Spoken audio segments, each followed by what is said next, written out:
values, especially in coastal area, really is transformed greatly. But recently, I noticed one article. You see, they mentioned one university in China surveyed how many Buddhists in China. According to their survey, about 300 millions of people now showing, following Buddha Dharma. So these things, clear indication, people now eventually experience limitation of material value. So turn towards spiritual value. So this, I think, the overall sort of picture. And then individually, as I mentioned earlier, the ultimate source of satisfaction or joyfulness or calm is within ourselves. So now some well-reliable scientists also now telling us the inner value is ultimately most important part.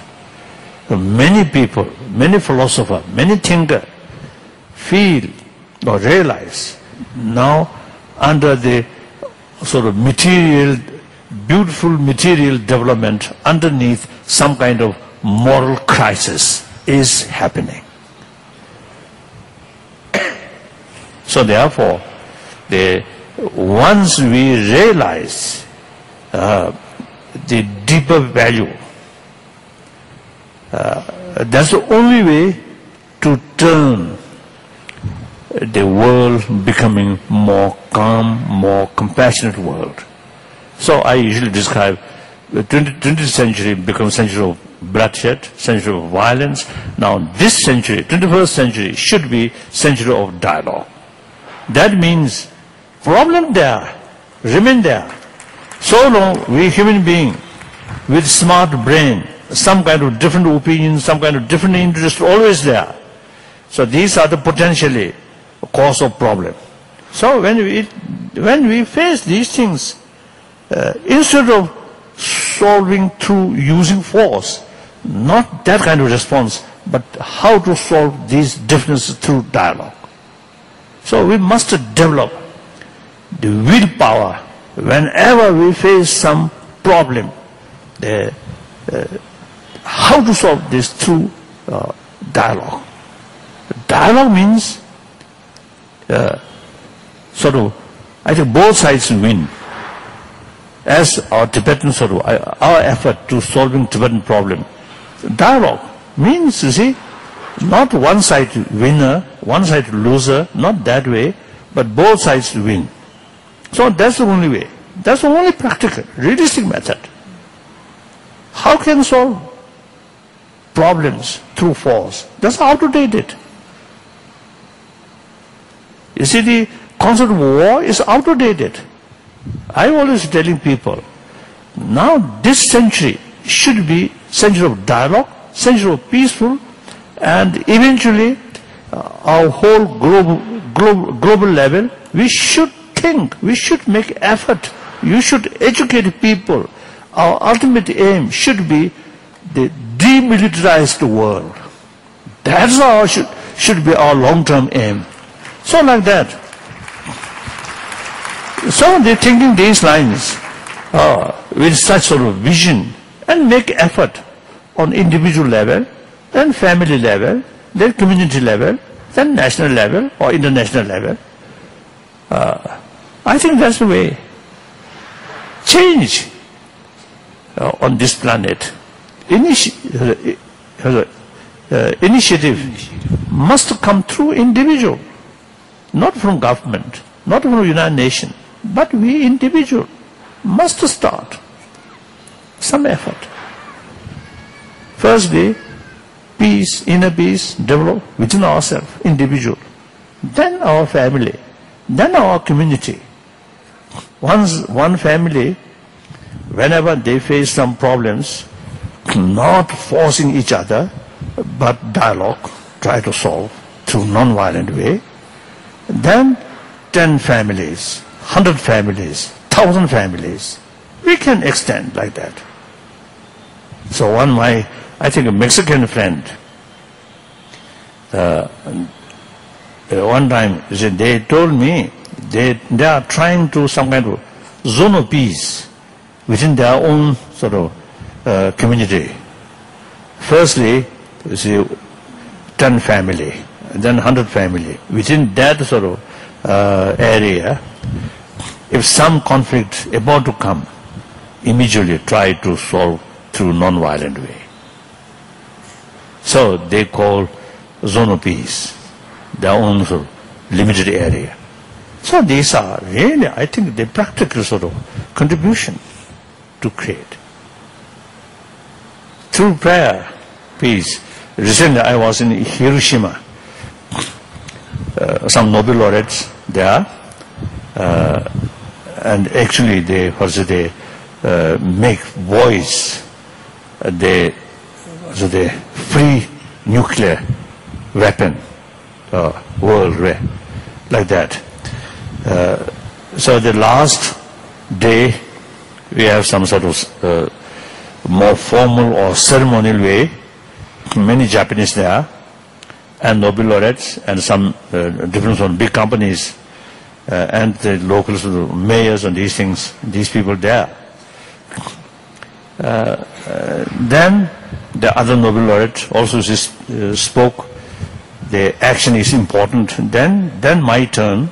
I expressed the world peace, free nuclear world, never materialized through prayer, only through action. So we must work hard. The individual prayer, very useful, but for community, for world, prayer will not bring our goal. And then last year, at Patna, the President Chief Minister, he re-elected the President of the Chief Minister. He invited me to open ceremony on Bihara in Patna. I went there.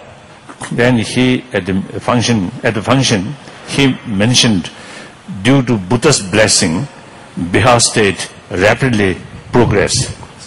He mentioned that. Then my turn. Of course, I know Chief Minister quite well, so I responded to him. If due to Buddha's blessing, Bihar state the rapid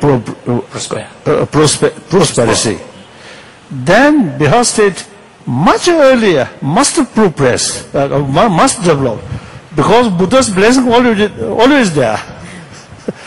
But the reality, Buddha's blessing entirely depends on able Chief Minister's hand. So that means, you see, prayer without limitation, just wishful thinking. But act. The India's tradition, law of karma. Karma means action.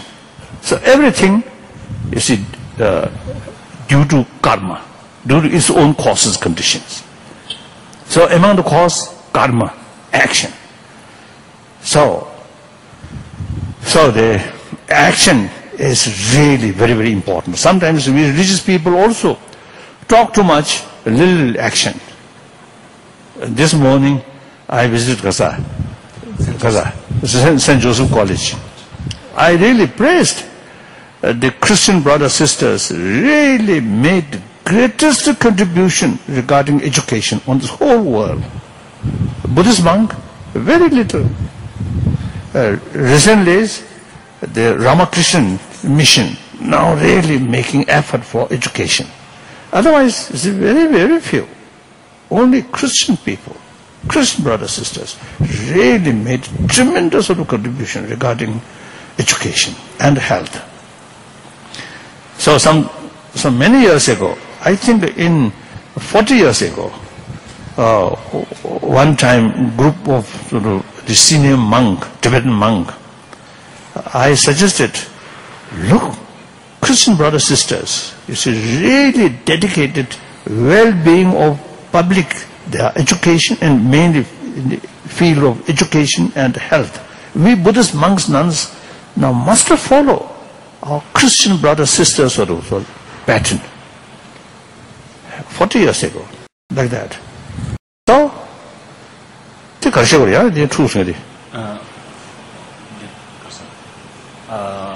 people who make conflictory so you see, change ultimately depend on individual. So should not think when we see full of problem, then you feel some kind of helplessness. Should not think that way. Firstly, you yourself, out of awareness, pay more attention about inner value. Then share with your own family member, your own neighbor, families, like that. I think that's the way. Yes? Your Holiness, regardless of what religion we belong to, please enlighten us with a method for peace of mind in everyday life.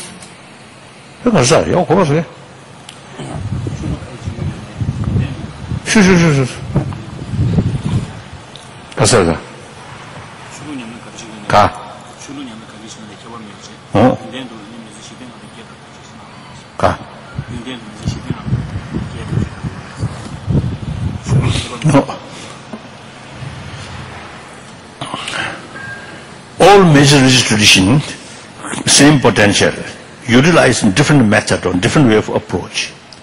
For example, concept of creator, from the viewpoint of a non-theistic religion, then that is contradictory philosophy. But people, to some people, the concept of creator, very, very powerful. Look, Mother Teresa and her follower, they're really dedicated people. All these strength come from Christian faith.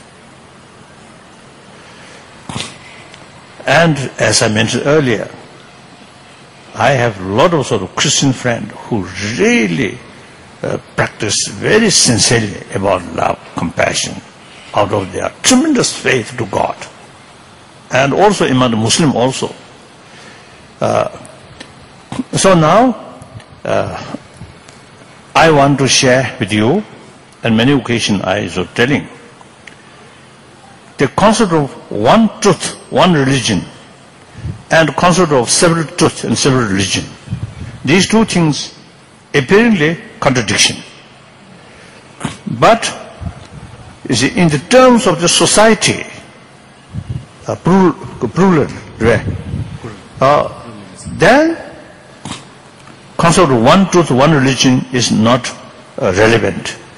Concept of several truth, several religion is relevant. One individual level, concept of one truth, one religion is very relevant. So, for example, I myself, I am Buddhist. Sometimes I also describe I am staunch Buddhist. That means I study all these great masters of Nalanda who argue with other sort of philosophical view, including creator, a lot of sort of argument, and put a lot of sort of contradictions. So I study these things. So therefore, I describe myself as staunch Buddhist. But at the same time, I really sort of respect or admire and appreciation of the contribution of these other world major religious traditions. 1,000 years to millions of people, they really brought inner peace, values, moral principle, like that. So sufficient reason to respect them. And different contradictory philosophy is necessary for humanity. Now, within the follower of Buddha,